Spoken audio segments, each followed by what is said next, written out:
মদিনার সেই মহান ব্যক্তিত্ব যিনি নিজ ঘরকে নবীজি সাল্লাল্লাহু আলাইহি ওয়াসাল্লামের আশ্রয়ের জন্য উন্মুক্ত করে দিয়েছিলেন। জানেন তিনি কে?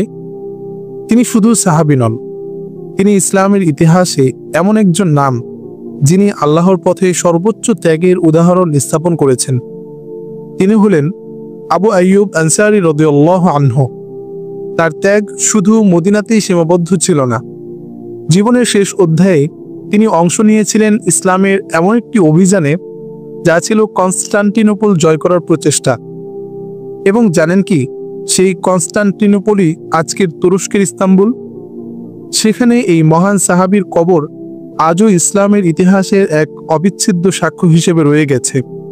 শুনুন তার বিস্ময়কর জীবন গল্প এবং আবিষ্কার করুন সেই সাহাবীর ত্যাগ ও অনুপ্রেরণার অমর অধ্যায়।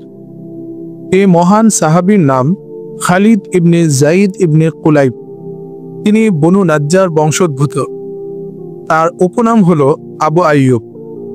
মদিনার আনসারদের একজন হওয়ার কারণে তাকে আনসারী বলা হয়। মুসলমানদের মাঝে এমন কে আছে যে আবু আইয়ুব আনসারী রাদিয়াল্লাহু আনহুকে চেনে না? পূর্ব পশ্চিমে আল্লাহ তার আলোচনাকে সমুন্নত করেছেন আর সৃষ্টির মাঝে তার মর্যাদাকে উঁচু করেছেন। যখন আল্লাহ সকল মুসলমানদের মাঝে তার ঘরকে নির্বাচন করলেন, যেন নবী করিম সাল্লাল্লাহু আলাইহি ওয়াসাল্লাম হিজরত করে মদিনায় এসে তার বাড়িতে অবস্থান গ্রহণ করেন। হযরত আবু আইয়ুব আনসারী রাদিয়াল্লাহু আনহু এর ঘরে রাসূলুল্লাহ সাল্লাল্লাহু আলাইহি ওয়াসাল্লামের অবস্থান গ্রহণের এক ঘটনা এমন রয়েছে যার পুনঃ আলোচনা মধুময় ও মজাদার। তা হলো, নবীজি সাল্লাল্লাহু আলাইহি ওয়াসাল্লাম যখন মদিনায় পৌঁছলেন, তখন মদিনার শীর্ষস্থানীয় ব্যক্তিরা তাকে অত্যন্ত সম্মান ও ইজ্জতের সাথে গ্রহণ করলেন। প্রেমাস্পদের প্রতি প্রেমিকের আকর্ষণ বিচ্ছুরিত করে তারা তার দিকে নির্নিমেষ দৃষ্টিতে তাকিয়ে রইলেন। তারা তার জন্য তাদের হৃদয়ের কপাট খুলে দিলেন, যেন তিনি তার অন্তঃস্থলে অবস্থান করেন। তারা তাদের গৃহের দরজা খুলে দিলেন, যেন তিনি তাতে ইজ্জত ও সম্মানের সাথে অবস্থান গ্রহণ করেন। কিন্তু রাসূলুল্লাহ সাল্লাল্লাহু আলাইহি ওয়াসাল্লাম মদিনার উপকণ্ঠে অবস্থিত কুবায় 4 দিন কাটালেন।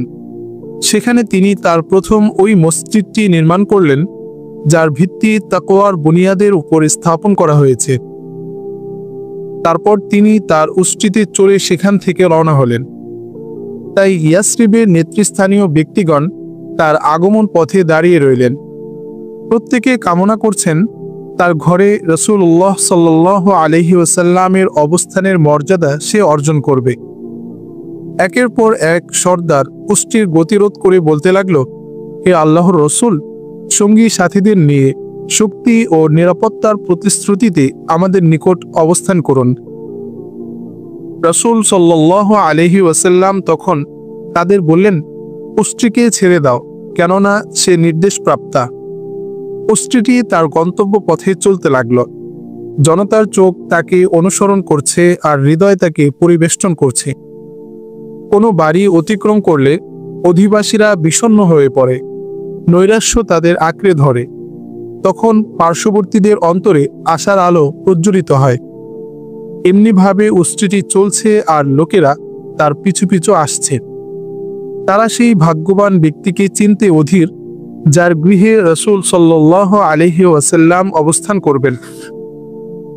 অবশেষে উষ্ট্রিটি আবু আইয়ুব আনসারী রাদিয়াল্লাহু আনহু এর বাড়ির সামনে অবস্থিত একটি খালি জায়গায় গিয়ে দাঁড়ালো এবং তারপর বসে পড়ল। কিন্তু রাসূলুল্লাহ সাল্লাল্লাহু আলাইহি ওয়াসাল্লাম তা থেকে নামলেন না। এরপরই লাফিয়ে উঠে আবার চলতে লাগলো, আর রাসূল সাল্লাল্লাহু আলাইহি ওয়াসাল্লাম তার লাগাম ঢিলে করে দিলেন। তারপর উষ্ট্রিটি আবার স্বীয় পথ ধরে ফিরে এলো ও পূর্বের স্থানে বসে পড়ল। তখন আবু আইয়ুব আনসারী রাদিয়াল্লাহু আনহু এর অন্তর আনন্দে ভরে গেল এবং ছুটে এসে রাসূলুল্লাহ সাল্লাল্লাহু আলাইহি ওয়াসাল্লামকে স্বাগত জানালেন। দুহাতে তার আসবাবপত্র তুলে নিলেন, যেন তিনি দুনিয়ার সমুদয় সম্পদ তুলে নিলেন এবং তা নিয়ে বাড়িতে গেলেন। আবু আইয়ুব আনসারী রাদিয়াল্লাহু আনহু এর বাড়ি 2 তলা। রাসূলুল্লাহ সাল্লাল্লাহু আলাইহি ওয়াসাল্লামের অবস্থান করার জন্য তিনি দ্বিতীয় তলাটি তার ও তার পরিবারের আসবাবপত্র মুক্ত করে দিলেন। কিন্তু রাসূলুল্লাহ সাল্লাল্লাহু আলাইহি ওয়াসাল্লাম নিচ তলাকে প্রাধান্য দিলেন। আবু আইয়ুব আনসারী রাদিয়াল্লাহু আনহু অম্লান বদনে মেনে নিলেন এবং তার পছন্দনীয় স্থানে থাকার ব্যবস্থা করলেন। রাত এগিয়ে এলো। রাসূলুল্লাহ সাল্লাল্লাহু আলাইহি ওয়াসাল্লাম বিছানায় গেলেন। আবু আইয়ুব আনসারী রাদিয়াল্লাহু আনহু ও তার স্ত্রী দ্বিতীয় তলায় উঠলেন। দরজা বন্ধ করা মাত্রই আবু আইয়ুব আনসারী রাদিয়াল্লাহু আনহু তার স্ত্রীর দিকে তাকিয়ে বললেন, ছি ছি, আমরা এ কি করলাম? আল্লাহর রসুল নিচে থাকবেন আর আমরা তার উপরে থাকব? আমরা কি আল্লাহর রসুলের উপর দিয়ে চলাফেরা করব? আমরা কি নবী ও ওহির মাঝে থাকব? তাহলে তো আমরা ধ্বংস হয়ে যাব। স্বামী স্ত্রী উভয় লজ্জিত, হতবুদ্ধি, কি করবে কিছুই ভেবে পাচ্ছেন না। তবে দ্বিতীয় তলায় রাসূলের উপর নয় এমন দিকে সরে এলে তাদের হৃদয় কিছুটা শান্ত হলো। তারা সেই স্থানেই রইলেন, সেই স্থান ত্যাগ করলেন না। তবে মধ্যবর্তী স্থান থেকে দূরে সরে কিনারা দিয়ে হেঁটে প্রয়োজন পূরণ করলেন। সকালে আবু আইয়ুব আনসারী রাদিয়াল্লাহু আনহু রাসূলুল্লাহ সাল্লাল্লাহু আলাইহি ওয়াসাল্লামকে বললেন, ইয়া রাসূলুল্লাহ, আল্লাহর কসম করে বলছি, এ রাতে আমাদের দু চোখের পাতা এক হয়নি, না আমার না উম্মে আইয়ুবের। রাসূলুল্লাহ সাল্লাল্লাহু আলাইহি ওয়াসাল্লাম বললেন, হে আবু আইয়ুব, কেন? তিনি বললেন, আমার মনে হলো আমি এমন এক ঘরের দ্বিতলে অবস্থান করছি যার নিচে আপনি রয়েছেন, আর আমি যখন নড়াচড়া করব আপনার উপর ধুলোবালি পড়বে। তদুপরি আমি আপনার মাঝে আর ওহির মাঝে অন্তরায় সৃষ্টি করে আছি। তখন রাসূলুল্লাহ সাল্লাল্লাহু আলাইহি ওয়াসাল্লাম তাকে বললেন, হে আবু আইয়ুব, বিষয়টি সহজভাবে নাও। আমাদের জন্য এটাই ভালো হবে যে আমি নিচতলায় থাকব, কারণ আমার নিকট অনেক মানুষ আসা যাওয়া করবে। আবু আইয়ুব আনসারী রাদিয়াল্লাহু আনহু বললেন, আমি রাসূলুল্লাহ সাল্লাল্লাহু আলাইহি ওয়াসাল্লামের নির্দেশ মেনে নিলাম। এভাবে চলতে লাগলো। এক রাতে শীত ছিল প্রচণ্ড। আমাদের একটি কলসি ভেঙে গেল এবং তার পানি দ্বিতলে ভেসে গেল। আমি ও উম্মে আইয়ুব পানির নিকট ছুটে গেলাম। আমাদের শুধুমাত্র একটি চাদর ছিল, আমরা তা লেপ হিসেবে ব্যবহার করতাম। রাসূলের দিকে পানি পৌঁছার ভয়ে আমরা তা দিয়েই পানি পরিষ্কার করতে লাগলাম। সকালে আমি রাসূলুল্লাহ সাল্লাল্লাহু আলাইহি ওয়াসাল্লামের নিকট গিয়ে বললাম, ইয়া রাসূলুল্লাহ, আমার পিতামাতা আপনার জন্য উৎসর্গিত। আমি উপরে থাকব আর আপনি নিচে থাকবেন, তা আমি পছন্দ করি না। তারপর আমি কলসির ঘটনাটি খুলে বললাম। তখন তিনি আমার প্রস্তাবে সম্মত হলেন এবং দ্বিতীয় তলায় উঠে এলেন, আর আমি ও উম্মে আইয়ুব নিচ তলায় নেমে এলাম।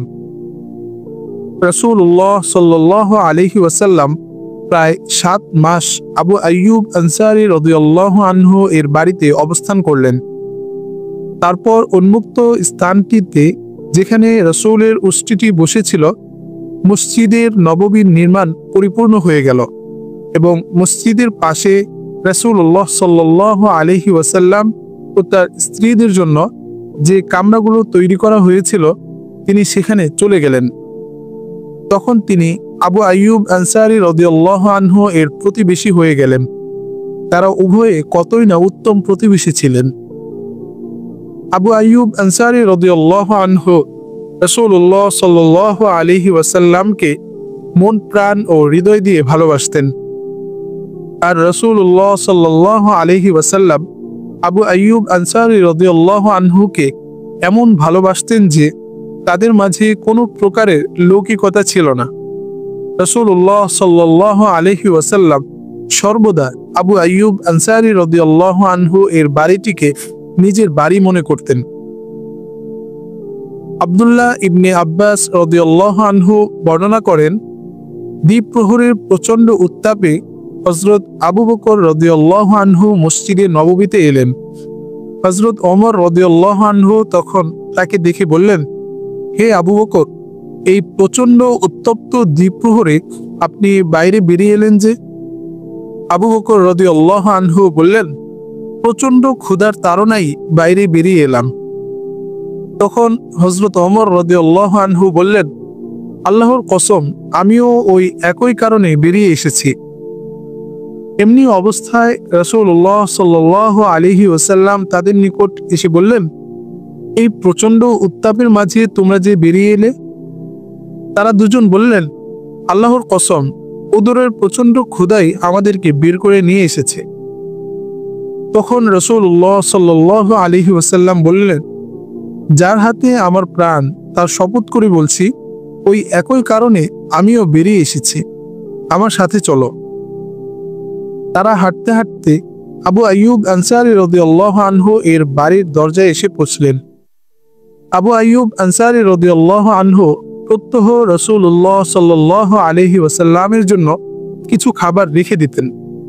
রাসূল সাল্লাল্লাহু আলাইহি ওয়াসাল্লাম বিলম্ব করলে এবং নির্দিষ্ট সময়ে না এলে পরিবারের লোকদের তা খাইয়ে দিতেন।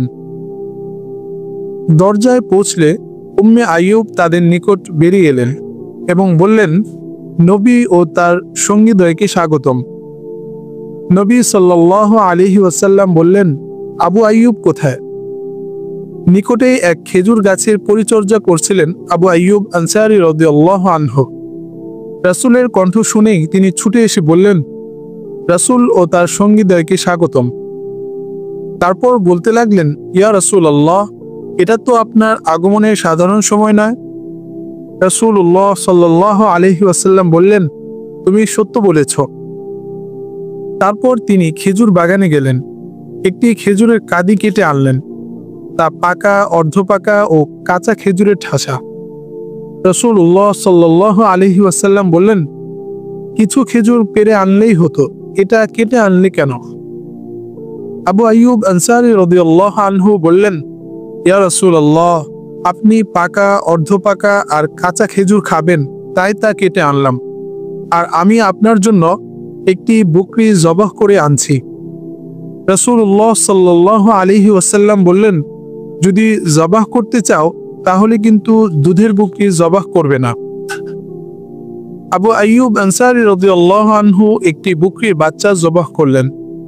তারপর তিনি তার স্ত্রীকে বললেন, তুমি সুন্দর রুটি বানাতে পারো, তাই আটা গুলে আমাদের জন্য রুটি তৈরি করো। তারপর অর্ধেক গোশত দিয়ে তিনি তরকারি পাকালেন আর বাকি অর্ধেক ভুনা করলেন। খাবার তৈরি হয়ে গেল এবং তিনি তা নবী সাল্লাল্লাহু আলাইহি ওয়াসাল্লাম ও তার সঙ্গীদের সামনে রাখলেন। রাসূলুল্লাহ সাল্লাল্লাহু আলাইহি ওয়াসাল্লাম বকরির একটি গোশতের টুকরো নিয়ে একটি রুটিতে রাখলেন। তারপর বললেন, হে আবু আইয়ুব, এই টুকরাটি নিয়ে ফাতেমার নিকট যাও, কারণ বেশ কিছুদিন যাবৎ সে এমন খাবার খায়নি। তারা খেয়ে পরিতৃপ্ত হলে রাসূলুল্লাহ সাল্লাল্লাহু আলাইহি ওয়াসাল্লাম বললেন, রুটি, গোশত, পাকা খেজুর, অর্ধপাকা খেজুর, কাঁচা খেজুর। তারপর রাসূলের চক্ষু অশ্রুসজল হয়ে উঠল। তিনি বললেন, যার হাতে আমার প্রাণ, তার শপথ করে বলছি, এই তো সেই নিয়ামত যার সম্পর্কে কিয়ামত দিবসে জিজ্ঞেস করা হবে। সুতরাং যখন তোমরা এ ধরনের খাবার পাবে, তখন তা খাওয়ার জন্য হাত বাড়িয়ে বলবে বিসমিল্লাহ। আর যদি খেয়ে পরিতৃপ্ত হও, তখন বলবে আলহামদুলিল্লাহিল্লাযী হুয়া আশবা'না ওয়া আন'আমা আলাইনা ফাআফযালা। সকল প্রশংসা ও স্তুতি আল্লাহর, যিনি আমাদের পরিতৃপ্ত করেছেন এবং আমাদের উৎকৃষ্ট ও উত্তম নিয়ামত দান করেছেন। তারপর রাসূলুল্লাহ সাল্লাল্লাহু আলাইহি ওয়াসাল্লাম উঠে গেলেন এবং আবু আইয়ুব আনসারী রাদিয়াল্লাহু আনহুকে বললেন, তুমি আগামীকাল আমার নিকট এসো। রাসূলুল্লাহ সাল্লাল্লাহু আলাইহি ওয়াসাল্লামের অভ্যাস ছিল, কেউ তার সাথে সদাচরণ করলে তিনি তার বিনিময় প্রদান করতে পছন্দ করতেন। কিন্তু আবু আইয়ুব আনসারী রাদিয়াল্লাহু আনহু রাসূলের কথা শুনেননি। তাই হযরত ওমর রাদিয়াল্লাহু আনহু তাকে বললেন, হে আবু আইয়ুব, নবী সাল্লাল্লাহু আলাইহি ওয়াসাল্লাম তোমাকে হুকুম করছেন যেন তুমি আগামীকাল তার নিকট আসো।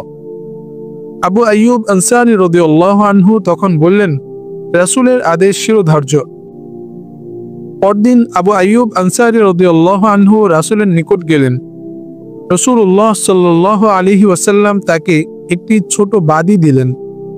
বাদীটি রাসূলের খিদমত করত এবং তাকে বললেন তার সাথে সদাচরণ করবে। হে আবু আইয়ুব, সে যতদিন আমাদের নিকট ছিল আমরা তার ভালো ছাড়া খারাপ কিছুই দেখিনি। আবু আইয়ুব আনসারী রাদিয়াল্লাহু আনহু বাদীটিকে নিয়ে বাড়িতে ফিরে এলেন। উম্মে আইয়ুব বাদীটিকে দেখে বললেন, হে আবু আইয়ুব, এটা কার? আবু আইয়ুব আনসারী রাদিয়াল্লাহু আনহু বললেন, আমাদের। রাসূলুল্লাহ সাল্লাল্লাহু আলাইহি ওয়াসাল্লাম আমাদের তা দিয়েছেন। উম্মে আইয়ুব রাদিয়াল্লাহু আনহা বললেন, আহ, দাতা কত মহান আর দানটি কত মর্যাদাবান ও মূল্যবান। তখন আবু আইয়ুব আনসারী রাদিয়াল্লাহু আনহু বললেন, রাসূল আমাদেরকে তার সাথে সদাচরণ করার নির্দেশ দিয়েছেন। উম্মে আইয়ুব রাদিয়াল্লাহু আনহা বললেন, আমরা তার সাথে কেমন আচরণ করলে রাসূলের নির্দেশ বাস্তবায়িত হবে? তখন আবু আইয়ুব আনসারী রাদিয়াল্লাহু আনহু বললেন, আল্লাহর কসম করে বলছি, রাসূলের নির্দেশ বাস্তবায়নের ক্ষেত্রে আমি তাকে মুক্ত করে দেওয়ার চেয়ে উত্তম কিছু পাচ্ছি না। উম্মে আইয়ুব রাদিয়াল্লাহু আনহা তখন বললেন, আপনি সঠিক সিদ্ধান্তে পৌঁছতে পেরেছেন আর আপনি তার ক্ষমতা রাখেন। তারপর আবু আইয়ুব আনসারী রাদিয়াল্লাহু আনহু তাকে মুক্ত করে দিলেন। আবু আইয়ুব আনসারী রাদিয়াল্লাহু আনহু এর শান্তিময় জীবনের কিছু চিত্র তুলে ধরা হলো। যদি তার রণাঙ্গনের কিছু চিত্র তোমার সামনে তুলে ধরা হয় তাহলে নিশ্চয়ই তুমি বিস্ময়ে হতবাক হয়ে যাবে। আবু আইয়ুব আনসারী রাদিয়াল্লাহু আনহু গোটা জীবন রণক্ষেত্রে বিজয়ী ছিলেন। আর সম্পর্কে বলা হয়, তিনি রাসূলুল্লাহ সাল্লাল্লাহু আলাইহি ওয়াসাল্লামের যুগ থেকে মুয়াবিয়া রাদিয়াল্লাহু আনহু এর শাসনামল পর্যন্ত গুরুত্বপূর্ণ কোনো কারণ ছাড়া কোনো যুদ্ধ থেকে বিরত থাকেননি।